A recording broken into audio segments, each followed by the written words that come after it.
Alright, so this is Christmas Eve, and I was just about on my way to just do some last minute shopping for things, and I was in Walmart, and when I was just on my way out and about to leave, you can see here, yeah, so it is not cranking over. Well, now it just cranked over, but when I was in Walmart, it didn't do that. I had to do it multiple times. Let me see if it does it again. Okay. Yeah, so this is like an intermittent thing. It just you know, cranks, doesn't crank, cranks, doesn't crank. But yeah, when I was in Walmart, it didn't crank over. Like, I tried 5-6 times and it finally did crank over. And you know, it's been an issue for a while, but that just pushed me over the edge, and I just said I didn't want to risk it. So I got a new starter, and I just have to go to work, or which was work up until yesterday in my case. I got a brand new starter. I paid about, let me see here, about $183 right here. My coworker, he didn't include the core, so that was good for me. So, and I also bought it online with the 25% discount, which maybe if you're buying like small stuff, it might not count, but stuff like this, yeah, it does count. So luckily for me, it is, instead of it being maybe 30 or 40 degrees out, it's actually 60 degrees outside, and all the snow that we were buried with the week before has basically vanished, and Olaf is dead, fortunately. So, there it is, right by the dipstick. And all I got is just some heater hoses and a battery box. So, without further ado, I guess I should start cracking at it, I guess. Yeah, now before you take off the negative battery terminal, you just gotta make sure you got the radio codes around, and you got the radio codes, you know, written down. Fortunately for me, they are in the glove box, so I won't have to worry about it. Alright, so it seems like I'm at the battery tray right here, so it seems like there are 3 bolts. One's right here, 2 right here, and there's a 3rd one right here that has this whole harness here. This little brown piece that was connected to this, and that was giving me some issue, but as you can see here, I'm just a little bit more closer to the starter right here. Alright, so the battery box gave me a little bit more trouble than I expected. There is this cable right here that I cannot disattach. I don't know how I can disconnect that. As you can see, there's my new range sensor over there. Let me turn the light on. Yeah, so that's the range sensor right there. I replaced a year ago. So I know that was the neutral safety switch, and that wire goes all the way up. I don't know, I think it goes all the way up right here through the firewall. You can see that one wire over there, that one cable that seems to go through the firewall. That's your selector right there. Now I'm looking at this right here. Now I thought that might be the cause of my problems, and I'm looking at it right here. It may just look like it's a bad ground, because I'm like looking at it and I'm routing it up, and this goes to, is this battery positive? Nope, this is battery negative. So this is to ground. So I don't think this is going to be the cause of any of my problems, although it looks like this is another project I should go ahead and look. And I don't know if you hear any wind, and I apologize for that. So as you can see right here, you do have the starter, and it's obviously seen better days.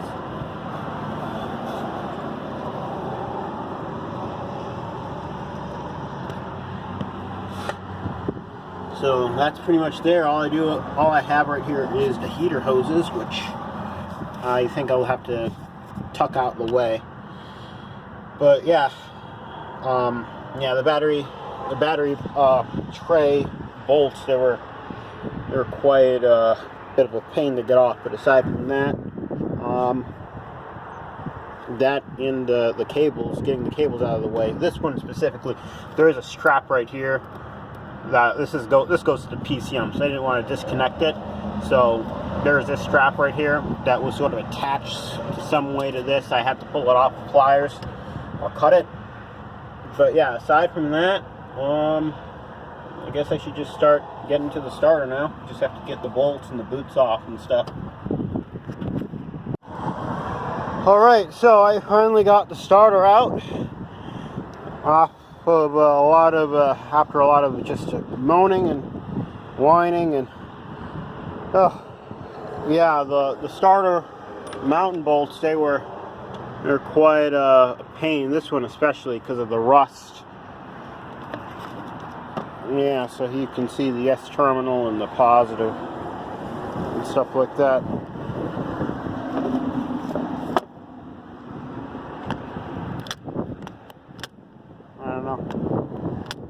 Probably see if it's, probably test it once I get an opportunity. Now it doesn't look like it's almost 3 o'clock. Store closes at 4. So I don't know whether or not I'm going to be able to get there in time. I don't think I will. Or I'll just be there in time, because not only do I have to put the starter back, I'm going to have to put everything back to where it was. As you can see here, the battery box and everything like that, I have to put everything back to where it was.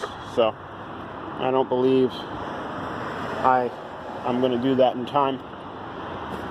Yeah, I had to use a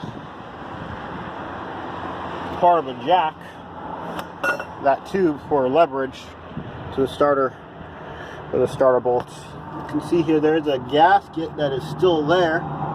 We got to save that.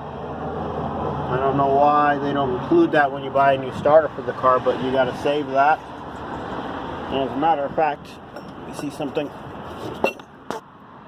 Yeah, I may want to clean it up a little bit. So, seems to be some intrusion from the elements. One thing that was concerning me was that I should have put some tape over that transmission, because you got to put some tape over that transmission dipstick. I didn't do that. I probably should have done that. So I guess it has to be the same thing but in reverse, and it will probably be a lot less moaning and whining. So let me get to it.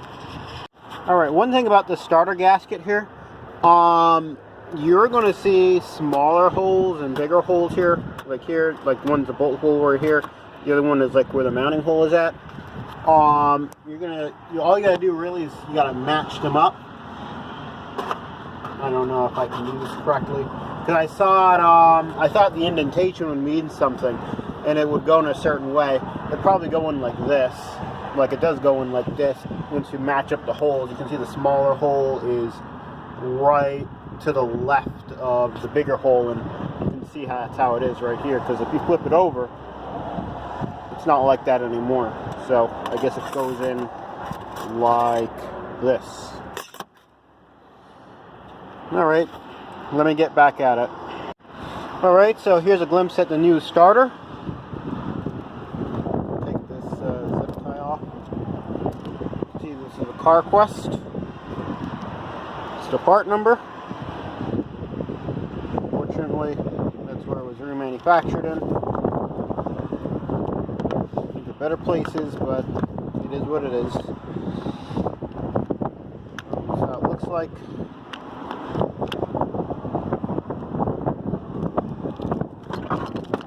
it looks pretty much identical. Hopefully this is the last time I'm going to have to do a job like this.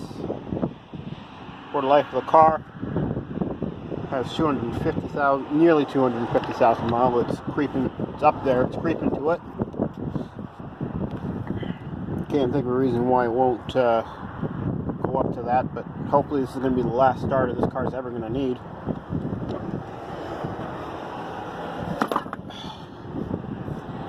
Anyhow, let me get back to it. Alright, I got the new starter in there. It is slowly getting darker. It's about 3:45 right now, still on Christmas Eve.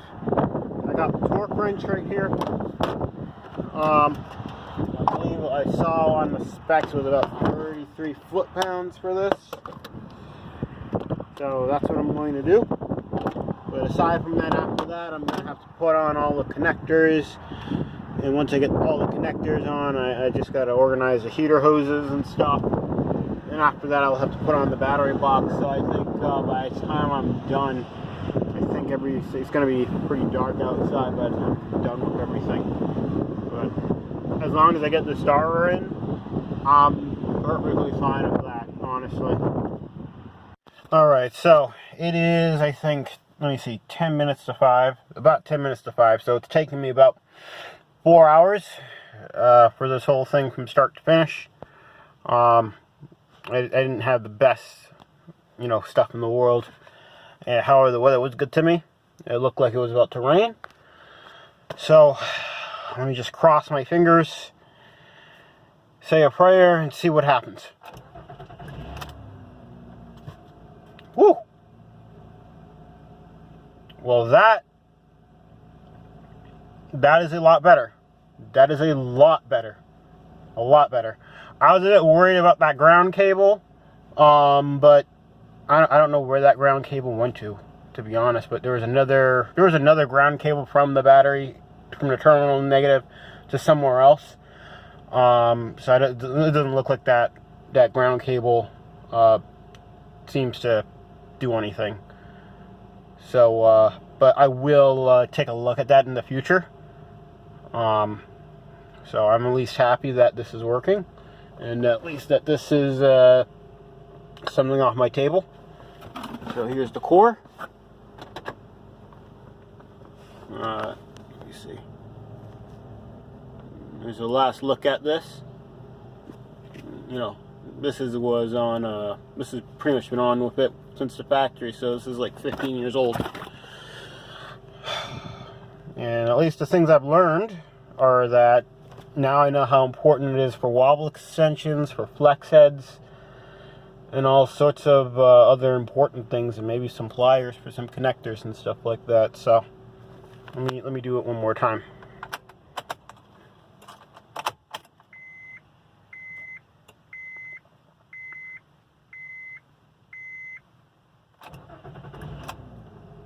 Yeah, okay, that's a lot better than how it sounded. So